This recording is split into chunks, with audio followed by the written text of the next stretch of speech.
दोस्तों, horror story सुनते वक्त अक्सर हम लोग कहानी की बारीकियों को नज़रअंदाज कर देते हैं। कहानी की उन्हीं बारीकियों से आज की कहानी मेरे चैनल की सबसे ज़्यादा डरावनी कहानियों में से एक होने वाली है। ये कहानी मुझे मेरे एक सब्सक्राइबर ने इंस्टा पर भेजा है और उन्होंने अपना नाम बताने से मना किया है।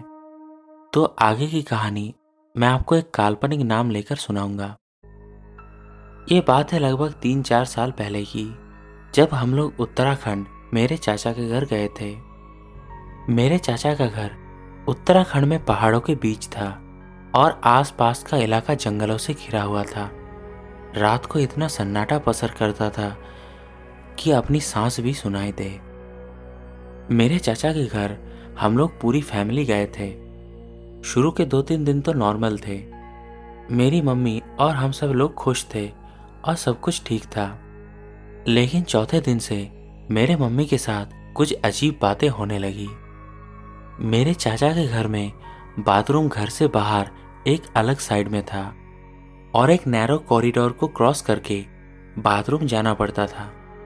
दिन के वक्त तो कोई दिक्कत नहीं हुआ, लेकिन चौथे दिन के शाम के बाद मेरे मम्मी ने पहली बार कहा कि जब मैं बाथरूम जाती हूँ मुझे लगता है कोई मेरे पीछे खड़ा है। दोस्तों, शाम को हमने मम्मी की उन बातों को सीरियसली नहीं लिया, लेकिन शायद ये हमारी सबसे बड़ी गलती थी, क्योंकि इसके अगली रात को मेरी मम्मी हमारे पास आई। वो बहुत ही ज़्यादा घबराई हुई थी। उन्होंने कहा कि आज मुझे बाथरूम के कोने में एक औरत जैसी शैडो खड़ी दिखी। वो परछाई उतना साफ नहीं था, एक लंबी सी परछाई, बाल खुले हुए और पैर फ्लोर को टच नहीं कर रहे थे। मेरे मम्मी ने और एक बात बोली जो उस वक्त हम लोग समझ नहीं पाए।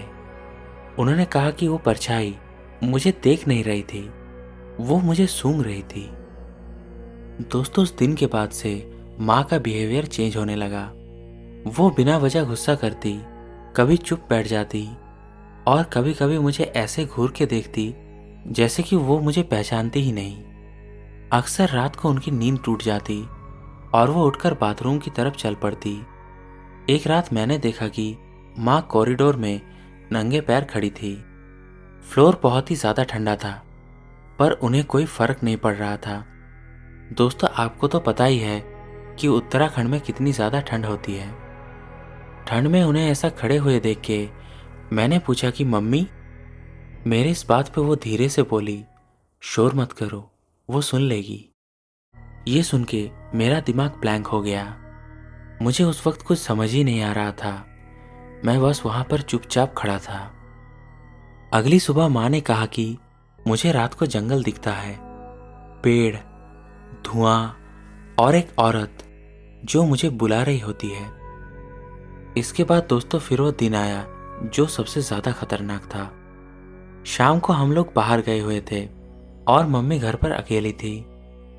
जब हम लोग घर पे वापस आए, घर के बाथरूम का दरवाजा पूरा खुला था और मम्मी फ्लोर पर बैठी थी, पीठ सीधी, आंखें बाथरूम के अंधेरे में जमी हुई। मैंने बोला कि मम्मी। उन्होंने जवाब दिया, उसने मुझे देख लिया। मेरी मम्मी ने मुझसे ऐसा कहा, पर उनके दांत बींच रहे थे। उसी रात लगभग 2:45 बजे मम्मी के रूम से जानवरों जैसी आवाज आने लगी, सांसें तेज, जैसे कोई गला दबा रहा हो। हम लोग जब रूम के अंदर गए तब हमने देखा कि मम्मी बेड पर बैठी थी, आंखें पूरी खुली हुई पर प्यूपिल्स ऊपर चढ़ी हुई। उनके मुंह से आवाज निकली, पर वो आवाज मेरी मम्मी की नहीं थी। ये जगह मेरी है और तुम लोग मेहमान हो।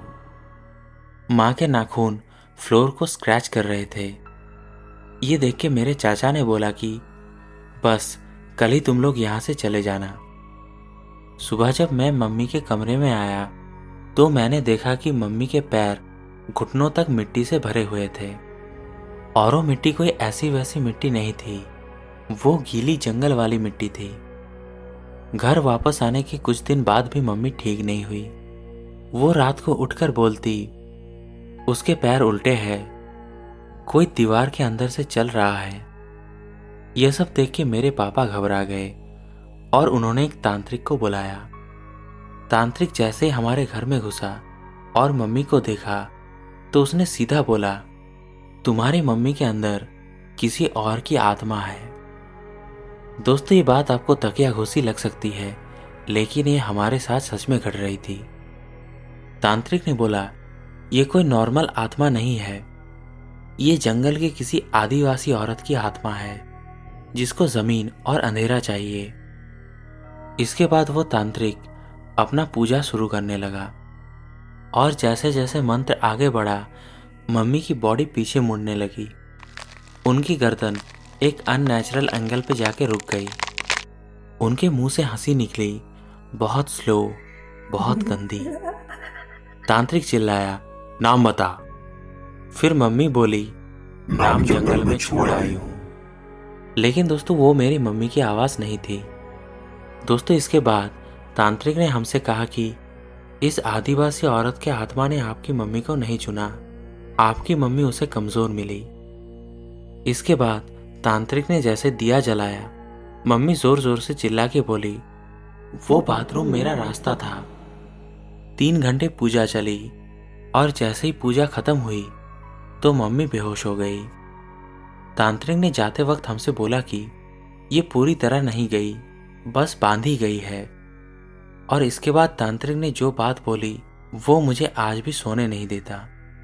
उन्होंने कहा कि वो औरत अभी भी रास्ता ढूंढ रही है। दोस्तों, अभी भी कभी कभार मम्मी जब सुबह उठती है तो उनके पैरों पर जंगल की गीली मिट्टी लगी हुई होती है। तो दोस्तों, ये था मेरी सब्सक्राइबर की भेजी हुई एक रियल हॉरर इंसिडेंट। मैं भगवान से प्रार्थना करूंगा कि उनकी मम्मी की तबीयत जल्दी से ठीक हो जाए। लेकिन दोस्तों, इस कहानी में मुझे एक बात बहुत ही ज़्यादा अजीब लगी। वो है कि जब तांत्रिक अपना हवन कर रहा था तो जो आत्मा उनके मम्मी के अंदर चली गई थी, तब उस औरत के आत्मा ने ऐसा क्यों कहा था कि उस बाथरूम से उसका रास्ता है और वो किस रास्ते को अभी भी ढूंढ रही है। दोस्तों, इसके बारे में आपको क्या लगता है, आप कमेंट्स में ज़रूर बताइए। और दोस्तों, आप भी अपनी स्टोरी मुझे इंस्टा पर भेज सकते हैं। दोस्तों, अगर आपको आज की स्टोरी अच्छी लगी है तो इस वीडियो को एक लाइक कीजिए और अपने दोस्तों के साथ इस वीडियो को शेयर कीजिए। मिलते हैं आपसे अगली वीडियो में।